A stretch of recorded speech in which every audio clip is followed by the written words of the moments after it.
ठंडा का मौसम आ चुका है तो क्यों ना पिट्ठा बनाया जाए। इसलिए मैंने क्या किया है कि बादाम को अच्छे से रोस्ट कर लिया है और रोस्ट करने के बाद उसी कढ़ाई में डाला है घी, क्योंकि घी से फ्लेवर बहुत अच्छा आता है, इसलिए हम लोगों ने घी का यूज़ किया है।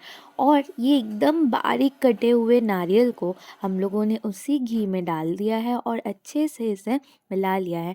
ज़्यादा फ्राई नहीं करना है, फिर अच्छे से मिक्स हो जाए उसी तरीके से फ्राई करके उसे हम लोग निकालेंगे। लेकिन उसके पहले हम लोग ऐड कर रहे हैं इसमें पोस्तो या खसखस या पॉपी सीड्स, जो भी आप जानते हैं उसे हम लोगों ने यहाँ पे ऐड किया है और उसे भी अच्छे से यहाँ पे मिक्स कर लिया है। मिक्स करने के बाद बिल्कुल ही देसी स्टाइल में हम लोगों ने यहाँ पे वो रोस्टेड बादाम को लिया है और अच्छे से पीस लिया है, क्योंकि हम लोगों को स्टफिंग के लिए पीसा हुआ बादाम का ज़रूरत है, इसलिए उसे अच्छे से पीस लिया है इस तरीके से। और इसी में हम लोगों ने नारियल को, जो हम लोगों ने अच्छे से घी में भुना हुआ था, उसे निकाल लिया है और दोनों को अच्छे से थोड़ा थोड़ा करके मिक्स किया है, बिल्कुल इस तरीके से। अब हम लोग उसमें ऐड कर रहे हैं यहाँ पे गुड़।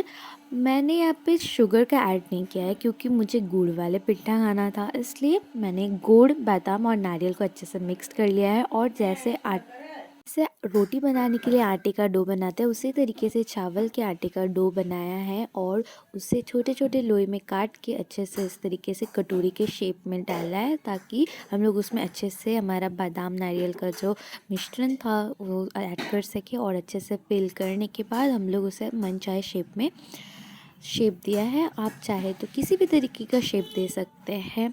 मैंने यहाँ पे इस तरीके का डिज़ाइन बनाया है, एक बनाकर दिखा रही हूँ। इसी तरीके से मैंने सारे डिज़ाइंस बनाए हैं और कुछ कुछ आपके इस तरीके से बीच में निकल भी जा सकते हैं। तो मैंने यहाँ पे एक और बनाया था, देख लीजिए, इसमें बिल्कुल ऐसा कुछ नहीं है। इसी तरीके से हम लोगों ने बिल्कुल गोल और इस तरीके की डिज़ाइन के शेप में बनाया है, बिल्कुल इस तरीके से। अब हम लोग कढ़ाई में डालेंगे दूध और उस दूध को मैंने यहाँ पे अमूल ताज़ा दूध यूज़ किया है, आप चाहे तो किसी भी दूध का यूज़ कर सकते हैं। और उसमें डाला है मैंने शुगर, क्योंकि दूध जो उबलेगा, हम लोग दूध पिट्ठा बना रहे हैं तो उसमें भी तो थोड़ा सा टेस्ट होना चाहिए, इसलिए मैंने उसमें शुगर ऐड किया और यहाँ पे इलायची पाउडर को यूज़ किया है, अच्छा स्मेल आए इसलिए।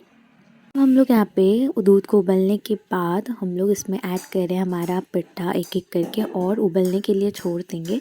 और उबलने के बाद ये हमारा जो दूध है, देखिए बिल्कुल इस तरीके से दिख रहा है और यहाँ पे हमारा सारा दूध पिट्ठा रेडी हो चुका है। अब इस ठंडे ठंडे मौसम में गर्मा गर्म दूध पिट्ठा आप अपने परिवार के साथ सर्व करें, खाएं, एंजॉय करें। And thanks for watching.